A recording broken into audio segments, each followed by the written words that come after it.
च सुरेन्द्रे च कौशिके पाद संस्पृशि निर्विशेष मनस्काय श्री वीरस्वामिने नमः। भगवती सूत्र में कहा गया है,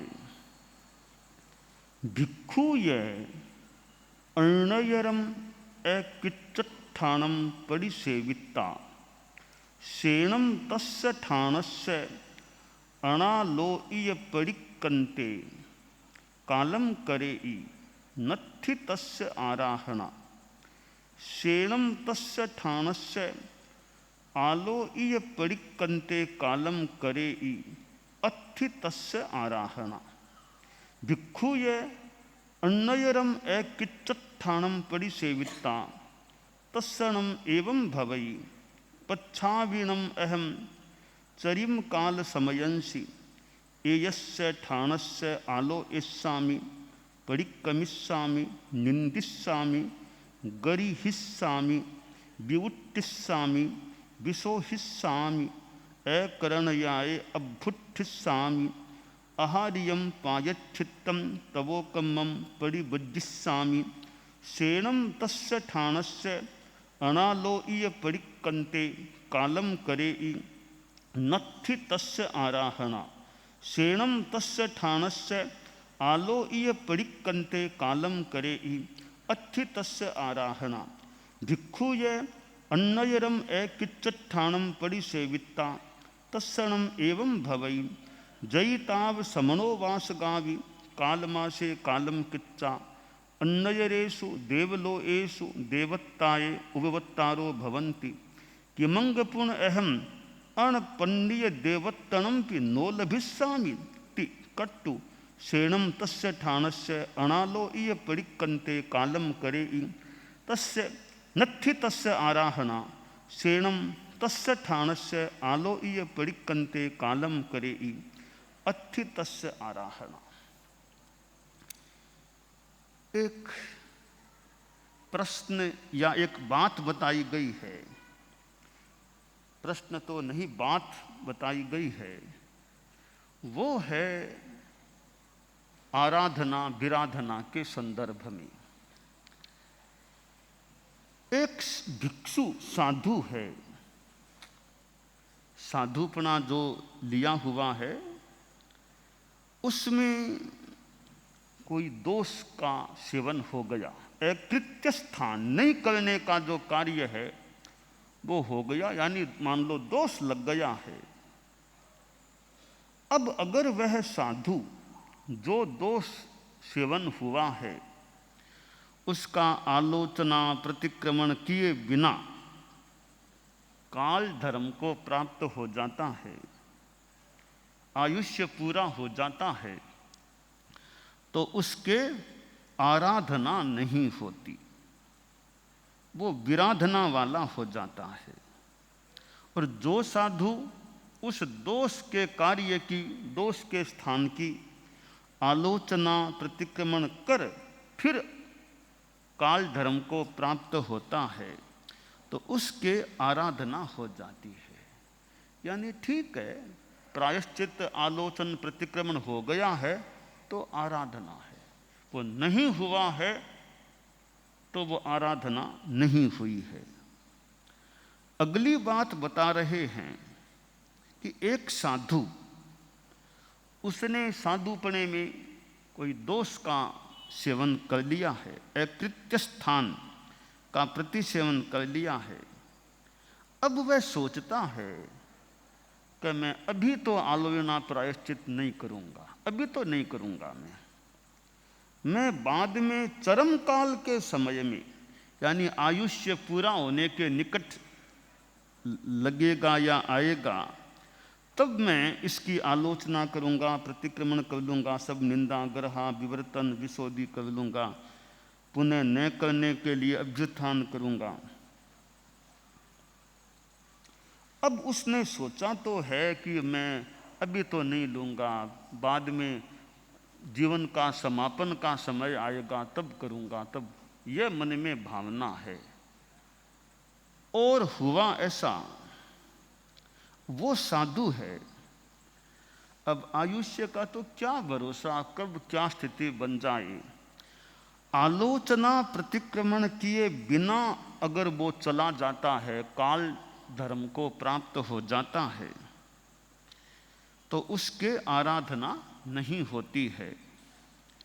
और जो उस स्थान की आलोचना प्रतिक्रमण करके काल धर्म को प्राप्त होता है, उसके आराधना हो जाती है।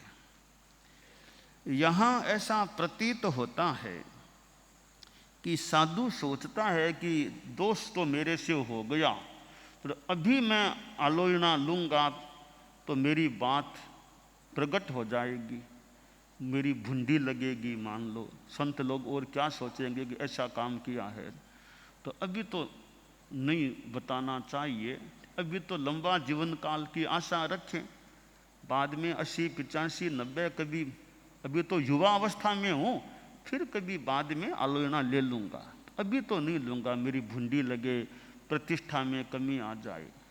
तो बाद पर छोड़ दिया है, बाद में अब कर ले तब तो फिर भी ठीक हो गई आराधना, बाद में करे बिना ही चला जाए तो उसके आराधना नहीं होती है।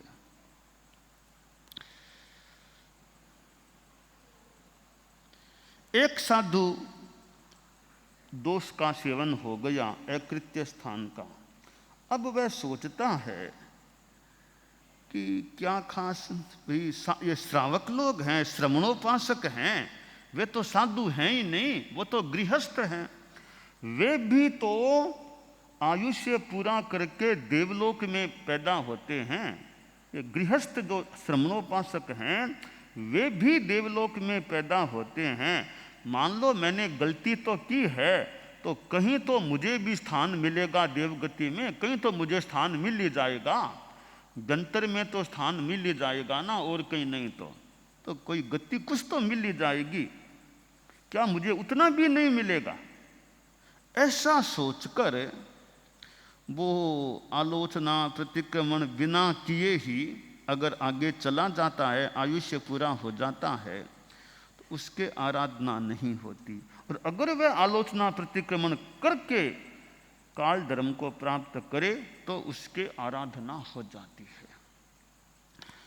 यह एक आराधना संबंध में बात है, प्रायश्चित आलोचन प्रतिक्रमण है कि दोष सेवन हो गया साधु से और आलोचना सारा काम हो गया तो आराधना हो जाती है। दोष की प्रतिसेवना हुई और अनालोचना, आलोचना नहीं की, प्रतिक्रमण कुछ नहीं हुआ, तो विराधना हो जाती है। दोष प्रतिसेवना अंतिम समय में आलोचना करने का संकल्प है कि अंतिम समय में कर लूँगा, पर नहीं कर सका, नहीं की है, अनालोचना में रह गया, तो विराधना है।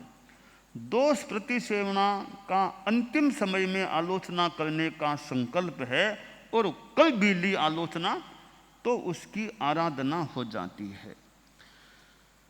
तो यह एक जो प्रकरण है वो चारित्रात्माओं के लिए तो बहुत ही एक अच्छा दिशा निर्देश देने वाला है कि कभी यह हमारे मन में आ जाए कि अभी नहीं, अंतिम समय के आसपास तब आलोचना करूंगा।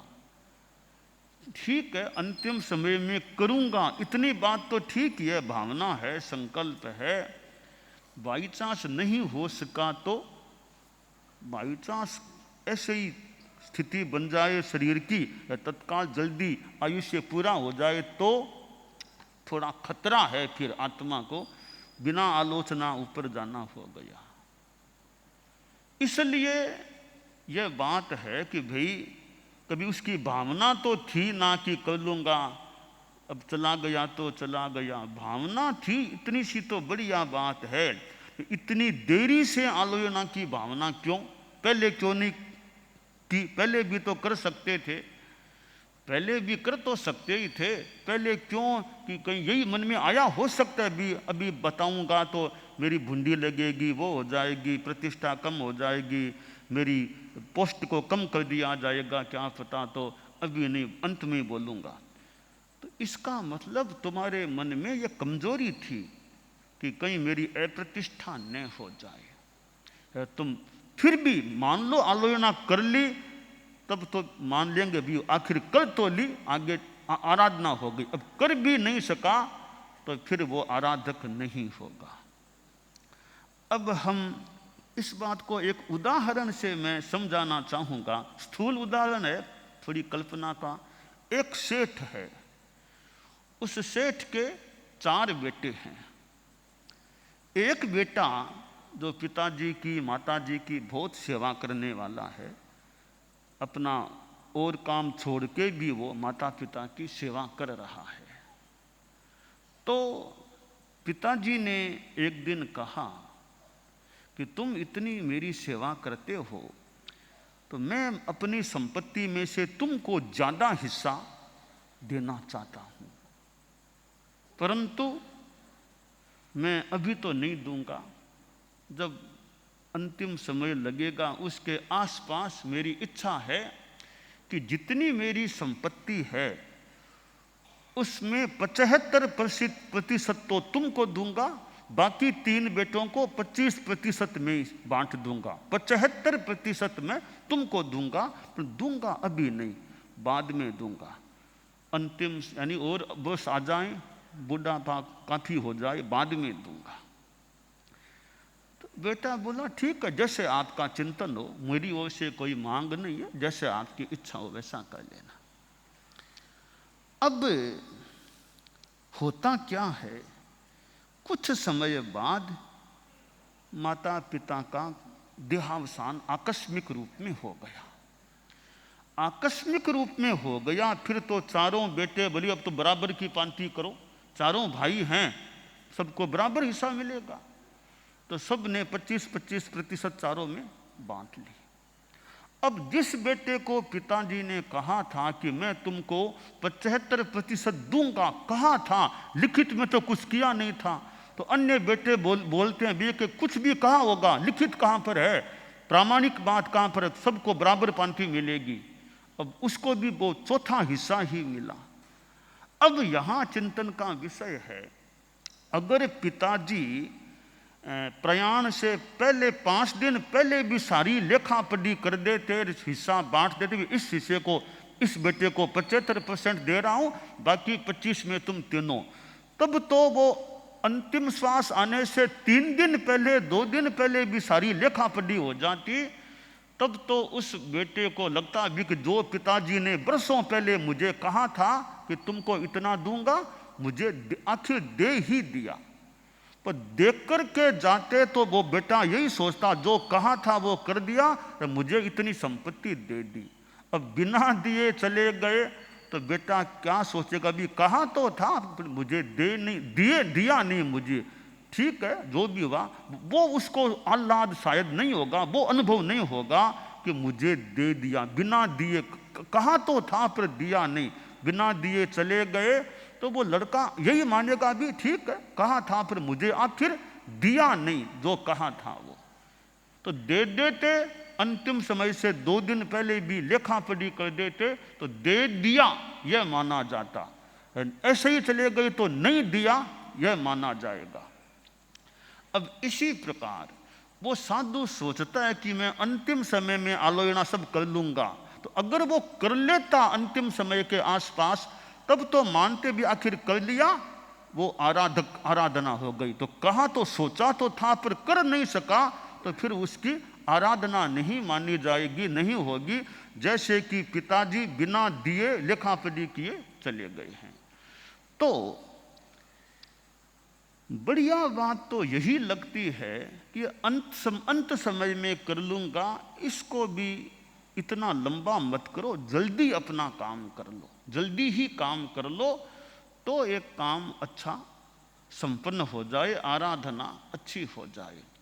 तो भगवती सूत्र में यह जो प्रकरण है आराधना के संदर्भ में कि कैसे आराधना होती है और कैसे आराधना नहीं होती है, तो इस बारे में चारित्रात्माओं को हम सभी को एक चिंतन की सामग्री मिलती है कि समय पर अपना काम हो जाए, ज़्यादा अंतिम समय में दोष की आलोचना करूँगा, इतना गैप नहीं देना बढ़िया है, पहले ही काम कर लो। अब बाद का पता नहीं, कई बार तो ऐसा आदमी कोमा में चला जाए, कुछ हो जाए, फिर वापस चेतना में लौटे ही नहीं, ऐसे ही आयुष्य पूरा हो जाए, तो आलोचना हो न हो।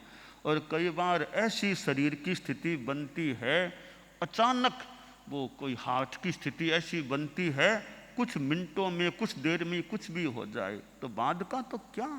इसलिए बाद पर नहीं छोड़ना बढ़िया है, अपना जल्दी हो जाए तो अच्छा। आलोचना कोई विशेष गलती दोष लगा हो तो जल्दी हो जाए।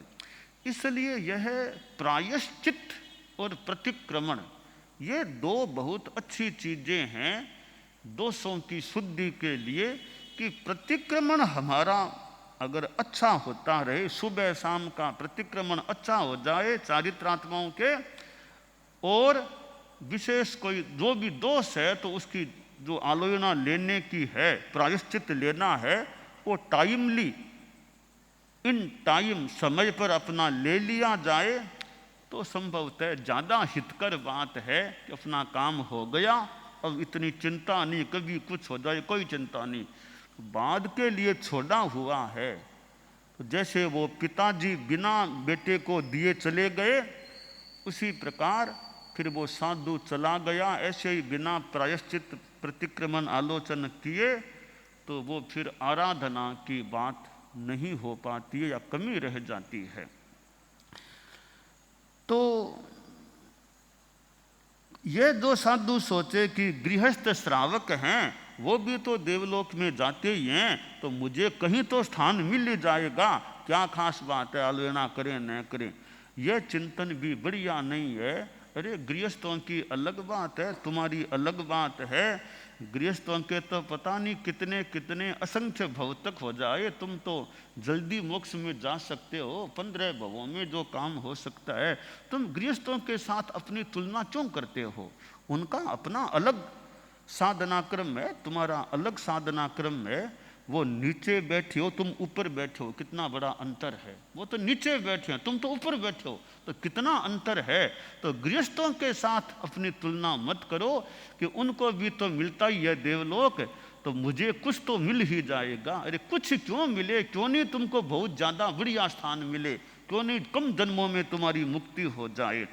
इसलिए हम चारित्रात्माओं को दोष का आसेवन हो जाए तो टाइम पर अपनी आलोचना करने का रुझान हमको रखना चाहिए।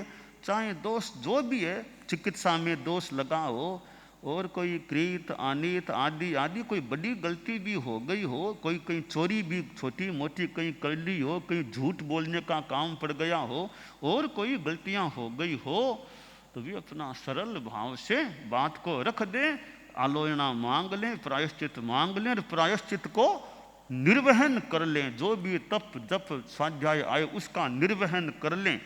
बस यह पूरी प्रक्रिया एकदम संपन्न हो जाए तो बढ़िया बात। बाकी बाद में अंत में फिर एक बार कर लेना, मौका हो तो एक बार मुख्य बात का अभी तुम सल्टा लो।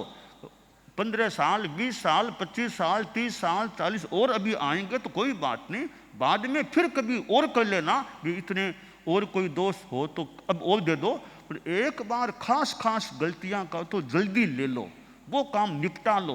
फिर छोटी मोटी कुछ बची खुची अंत में करने की भावना रखो, पर वो तुम्हारी जानकारी में है कि ये गलती हुई है तो उसको लंबे काल के लिए छोड़ो मत, भरोसा मत रखो ज़्यादा।